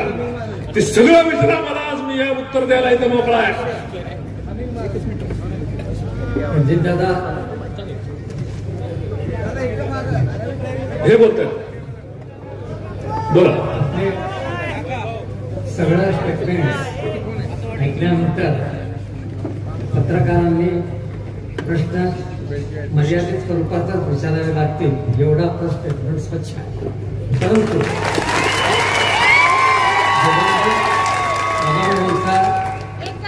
जे कारनामे इतके वर्ष चालू होते त्याला आपण पायदळ कशा पद्धतीने घालणार? दिगंबर आगवणीचे जे कारनामे चालू होते, माझ्या पतसंस्थेला फसवल्यानंतर मी पत्र दिलेलं आहे. बाकी वेगवेगळ्या वित्तीय संस्थांनी त्याच्यावर कारवाई केलेली आहे. 28 गुन्हे दाखल झालेले आहेत. जो बोया आहे, तूर पेरल्यावर मटके उगवत नसते. जे पेरले तेच उगवणार आहे, काळजी करू नका. संदर्भामध्ये त्या प्रकरणामध्ये खासदारांच्या पीएनी फोन केले अशा पद्धतीचे आरोप झाले. या सगळ्या प्रकरणामध्ये आज सुषमाताईंनी तुम्हाला आव्हान दिलेलं होतं की रणजितसिंह नाईक निंबाळकर हे संपदा मुंडे यांच्या कुटुंबाला न्याय देतील का, किंवा त्यांनी त्या पद्धतीची अपेक्षा व्यक्त करावी किंवा पोलीस स्टेशनला येऊन विचारावं. तुमच्यावरती जे आरोप झालेले आहेत, तुम्ही आता जो पुरावा दाखवला की सुषमाताईंनी जो व्हिडिओ दाखवलेला आहे त्याच्यावरती RR निंबाळकर येत आहे. RR निंबाळकर याचा पूर्ण लॉंग फॉर्म सांगा आणि हे पुरावे नक्की कुणाही दिलेले आहेत. त्यांचं लॉंग फॉर्म सांगा रे बाबांनो. तुम्ही नाव घ्या. पब्लिक सांगता है, हम पब्लिक है, हम पब्लिक के साथ है. पब्लिक जो बोल रहा है वही है, वही मास्टरमाइंड है, रामराजे. आता तुमची लढाई ही या सगळ्या प्रकरणामध्ये रामराजे निंबाळकरांच्या विरोधात असणार आहे. बिलकुल नाही. सुषमा अंधारे आणि मेहबूब शेख यांनी जे आरोप केलेले आहेत, ऐका ना, त्या दोघांना ज्यांनी रसद पेपरच्या स्वरूपाने पुरवलेली आहे ती चुकीची माहिती पुरवलेली आहे. एखादा बोलू शकतो. आमच्या इथं जैन स्तंभावर लिहिलेलं आहे. काय लिहिलंय? क्षमावीरस्य भूषणम. क्षमा कोण करू शकतो? जो वीर आहे. मी क्षमा आज केली, उद्या करणार नाही. परत आतापर्यंतच्या संपूर्ण तुमच्या या प्रेझेंटेशन मध्ये तुम्ही बऱ्याच वेळा मास्टर माइंड असं उल्लेख केला. त्या मास्टर माइंडचा उल्लेख करूनच थांबणार आहात की तुम्हाला जो त्रास झालाय, तुम्ही जे दाखवायचा प्रयत्न करताय त्यांना कोर्टात खेचणार आहात? त्या संदर्भात काही न्यायालयीन लढाई लढणार? आज तरी नाही. फक्त माझ्या सद्विद्येला त्यांचं वय झालेलं आहे. ते जनतेनं सांगतोय. त्यांचं जयकुमार गोरे साहेबांना न्यायालयावर विश्वास नाहीये. नाही, मी तेच सांगतोय तुम्हाला. माझा न्यायालयावर विश्वास आहे, पण माझी सद्विद्या सांगते 78 वर्षाच्या वयाच्या माणसाला जेलमध्ये बसवून त्यांच्याकडून चक्की पिसून घेण्यामध्ये मला आनंद नाही. आज मी विधानसभेला त्यांना आवाहन केलं होतं की आम्हाला बदला घ्यायचा नाही, तुमच्या घरासमोर गुलाल उधळणार नाही, तुमच्या घोषणा देणार नाही. आमदार सचिन पाटलांना तुमचं ज्ञान द्या. तुमचं जेवढं राजकीय 30 वर्षाची विधानसभेतली कारकीर्द आहे त्याचं ज्ञान तुम्ही द्या, शिकवा. चुकलं तर सांगा. आज सुद्धा माझी तीच भूमिका आहे. हॅलो दादा, नमस्कार. मी मच्छिंद्र टिंगरे बारामतीवरून आहे. बोला. आपल्याला सुरुवातीला प्रत्येकाचं एक व्यक्तिगत मत असतं, म्हणून सुरुवातीला तुम्ही महाराष्ट्रामध्ये कदाचित एक हा वेगळा पायंडा पाडला. ज्यावेळी अशा दुर्दैवी घटना महाराष्ट्रात घडतात आणि राजकीय नेत्यांवरती आरोप होतात, तर मला असं वाटतंय की माझं हे व्यक्तिगत मत असावं, कदाचित इतर पत्रकार त्याच्यामध्ये सहभागी किंवा त्यांचीही मान्यता असू शकते. ज्यांच्यावरती असे आरोप होतात त्यांनी अशी खुली पत्रकार परिषद घेतली पाहिजे. हा पहिला मुद्दा. माझे दोन प्रश्न आहेत. ज्यावेळेस संपदा मुंडे जी पीडित डॉक्टर आहेत यांनी त्यांची जी चौकशी चालू होती त्याच्यावरती एक खुलासा दिला होता 4 महिन्यापूर्वी आणि त्याच्यामध्ये बऱ्याच लोकांवरती आरोप झालेले होते. तुम्हाला असं वाटत नाही का की कदाचित त्यावेळेस जे DHO आहेत, जे डिस्ट्रिक्ट ऑफिसर आहेत, वैद्यकीय अधिकारी, त्यांनी त्या पत्राची दखल घेऊन म्हणजे त्याच्यामध्ये जे आरोप केले होते ते पोलिसांवरती मेजर केलेले होते आणि त्या पत्राची दखल म्हणजे आता ते ऑफिसर असे म्हटले होते की त्यांनी तो खुलासा दिला होता, त्यांची तक्रार नव्हती. हा, पण माझं मत असं आहे की जर तो खुलासा इतका गंभीर होता तर त्यांनी पोलीस अधिकाऱ्यांना याच्याबाबत पत्रव्यवहार का केला नाही आणि हा तुमच्या जिल्ह्यातला प्रश्न आहे म्हणून तुम्ही त्या वैद्यकीय जिल्हाधिकाऱ्यांच्या बाबतीमध्ये तक्रार करणार आहात का? हा पहिला प्रश्न. आणि दुसरा, आज जो एक मुद्दा झाला की त्याच्यामध्ये दुपारी सुषमाताई अंधारे यांनी असं म्हटलं की फलटणपेक्षा परळीपेक्षा फलटण वाईट आहे. याच्याबद्दल काय म्हणणं? हे बघा, माझा तालुका मला माहिती आहे, माझी माती मला माहिती आहे, माझी माऊली मला माहिती आहे, माझी लोक मला माहिती आहे. माझ्या बहिणी या ठिकाणी येऊन आज संपदा मुंडे यांना श्रद्धांजली वाहतायत. कुठल्या त्यांचे कॅरेक्टर असॅसिनेशन आम्ही केलं का? आम्ही वाईट नाहीये, आम्हाला वाईट दाखवलं गेलं, आमची बदनामी केली, आम्ही वाईट नाहीये. दादा, प्रश्न असा होता की त्यांनी दुपारी असं सांगितलं की फलटणमध्ये अनेक प्रकारे पोलीस स्टेशनवरती दबाव आणला जातो किंवा वेगवेगळ्या गोष्टींवरती दबाव आणला जातो. म्हणजे परळीमध्ये जे भयंकर कांड झालं मधल्या काळामध्ये, जी हत्या झाली होती संतोष देशमुखांची, त्याच्यापेक्षाही इथं वाईट परिस्थिती, असा आरोप त्यांनी केला. मी तुम्हाला सांगतो की हे जे षडयंत्र झाले, 2 रणजित निंबाळकरला बदनाम करायचा, पोलीस स्टेशनवर दबाव निर्माण करायचा, प्रांत ऑफिसवर दबाव निर्माण करायचा. कालचं यांचं भाषण ऐकलं तर तुमच्या लक्षात येईल. भाषणामध्ये दम देत आहेत, प्रांताधिकाऱ्यांना बाई म्हणतायत. अरे ती काही घरकामाला येते का बाई? तालुक्याची ती मॅजिस्ट्रेट आहे, त्यांना तुम्ही अशा पद्धतीने बघताय. जे DYSP आले त्यांना रानरेडा म्हटले. तुम्ही सूड उभवताय. तालुक्यामध्ये जी पोरं आज आपली पोरं तालुक्यामध्ये MPSC करून वेगवेगळ्या तालुक्यात जाणार आहे आणि त्यांना तिथं वागणूक अशी दिली तर काय होईल? चुकीचा पैंडा पाडून दहशत निर्माण करायची, माझंही ऐकलं पाहिजे, मी म्हणल ते ऐकलं पाहिजे, माझंच ऐकलं पाहिजे, ह्या भूमिकेमधनं अधिकाऱ्यांना बदनाम करायचं काम आपल्या महाभागाने केलं.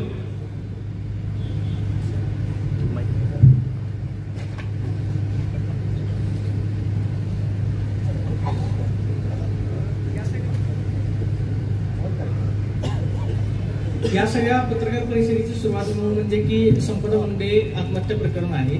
या सगळ्या प्रकरणामध्ये कुणावरती कारवाई व्हावी असं तुम्हाला वाटतं? सुसाईड नोट ज्या संपदा मुंडेने हातावरती गोपाल पत्नी आणि परिजनची नावं लिहिलेली होती, ते याच्यामध्ये प्राथमिकरित्या दोषी आहेत असं तुम्हाला वाटतं का?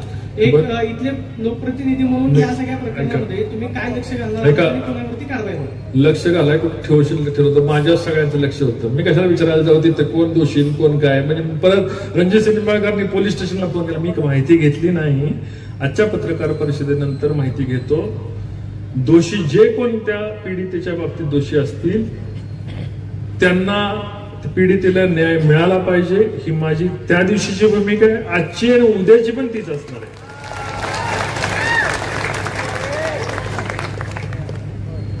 अजून कोण?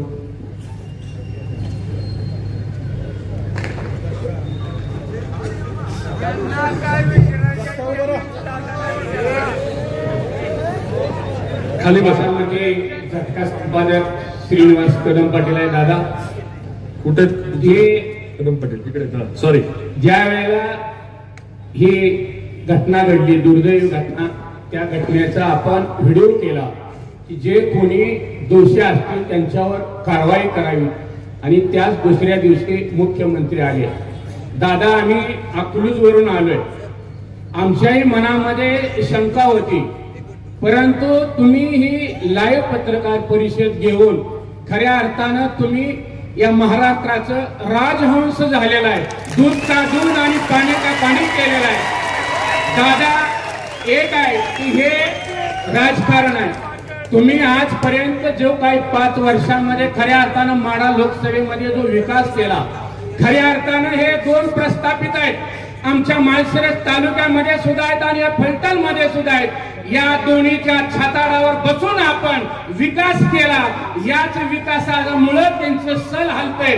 तुम्ही फक्त काय केलंय, आता हे माता भगिनी आहेत या, मी फक्त म्हणतो की मुळाला त्यांच्या आग लागलेली आहे. त्यामुळे दादा तुम्ही निश्चितपणे घेतल्या तांदळासारखा आहे.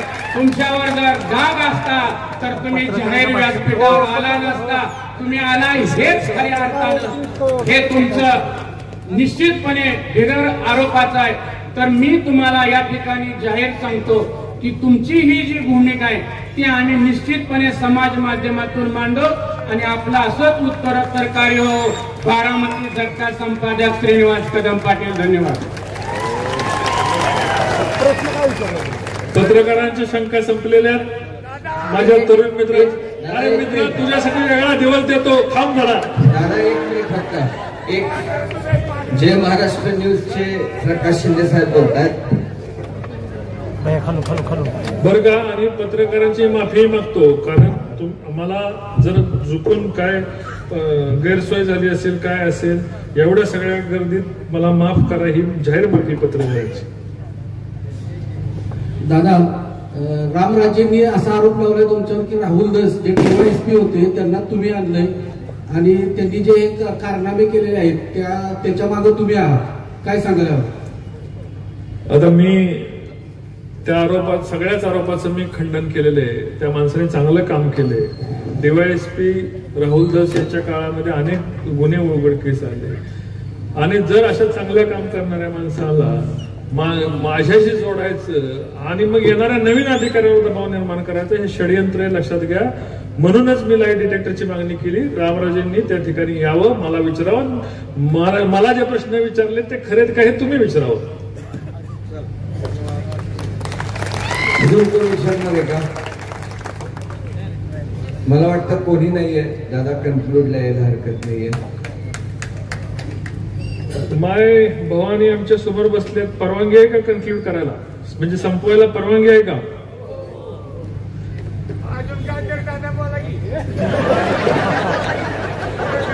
त्याला का तुझ्यासाठी वेगळा कार्यक्रम घेतो मी सांगितलं वेगळा बिझनेस चालू करणार आहे. त्याला खाली कोणीतरी बसवा.